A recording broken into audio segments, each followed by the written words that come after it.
Megastar Chiranjeevi వరుస విజయాలతో దూసుకుపోతున్న దర్శకుడు అనిల్ రావుపూడితో ఒక సినిమా చేస్తున్నాడు. త్వరలోనే ఈ చిత్రం మీద అధికారిక ప్రకటన రానుంది. చిరంజీవి ప్రస్తుతం విశ్వంబర మూవీలో నటిస్తున్నాడు. ఈ సినిమా షూటింగ్ చివరకు వచ్చేసింది. ఇక దీంతో పాటుగా ఆయన అనిల్ రావుపూడి దర్శకత్వంలో చేయబోతున్న సినిమా విషయంలో కూడా చాలా జాగ్రత్తలు తీసుకుంటూ ముందుకు సాగుతున్నట్టుగా తెలుస్తుంది.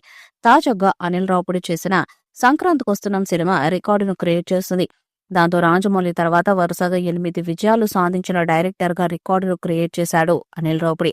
ఇక చిరంజీవితో చేయబోయే సినిమాని మార్చి నెలలో స్టార్ట్ చేసి 2026 సంక్రాంతి బరిలో నిలపాలనే ఉద్దేశంతో అనిల్ రావుపూడి ఉన్నట్టుగా తెలుస్తుంది. ఈ సినిమాకు సంక్రాంతి అల్లుడు అనే టైటిల్ పెడతారని తెలుస్తుంది. ఇక ఈ మూవీతో ఎలాగైనా సరే సూపర్ సక్సెస్ ని సాధిస్తానని ఇతర ఖాతాలో 9వ హిట్ పడ్డం పక్కా అంటూ అనిల్ రావుపూడి చెప్తుండటం విశేషం.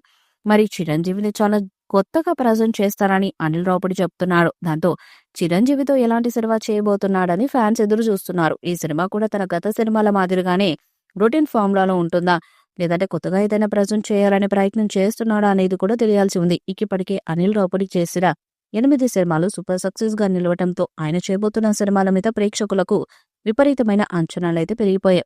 కాబట్టి ప్రతి ప్రేక్షకుడు ఆయన సినిమాని చూడడానికి ఆసక్తి చూపిస్తూ ఉండటం విశేషం. మరి చిరంజీవి లాంటి స్టార్ హీరో ఇమేజ్ ని బ్యాలెన్స్ చేస్తూ ఆయన ఒక మంచి కథతో ప్రేక్షకుల ముందుకు రావాలని చూస్తున్నాడు.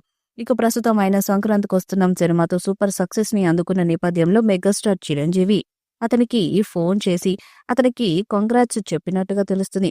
మరి ఏదేమైనా కూడా తర్వాత చిరంజీవితో చేయబోయే సినిమా కోసం ఎంచుకున్న కథ గురించి కూడా చిరంజీవి అడిగి తెలుసుకొని అందులో కొన్ని మార్పులు చేర్పులు చేయమని చెప్పినట్టుగా తెలుస్తుంది. మరి ఏదేమైనా అనిల్ రావుపూడి లాంటి దర్శకుడు చేస్తున్న సినిమా యావత్ ప్రేక్షకులు అందరినీ మెప్పిస్తుందని చెప్పడంలో ఎంత మాత్రం అతిశయోక్తి లేదు. అలాగే మెగాస్టార్ చిరంజీవి లాంటి స్టార్ హీరోతో సినిమా చేయడం అనేది అనిల్ రావుపూడి కలగా ఆయన చాలా సందర్భాలు తెలియజేశారు. మరి ఎట్టకేలకు ఆయన చేస్తున్న ఈ సినిమా ఎలాంటి సక్సెస్ ను సాధించబోతుందనేది కూడా తెలియాల్సి ఉంది. ఇక ఇదిలా ఉంటే ప్రస్తుతం అనిల్ రావుపూడి చేస్తున్న ప్రతి సినిమా మినిమం గ్యారంటీ ఈ సినిమాలుగా ఉంటాయి. మరి మెగాస్టార్ చిరంజీవితో కూడా అలాంటి సినిమాని చేస్తే వర్కౌట్ అవుతుందా లేదా అనే ధోరణిలో ఆయన ఆలోచిస్తున్నట్టుగా తెలుస్తుంది. త్వరలోనే ఈ సినిమా అధికారిక ప్రకటన వచ్చే అవకాశం ఉంది.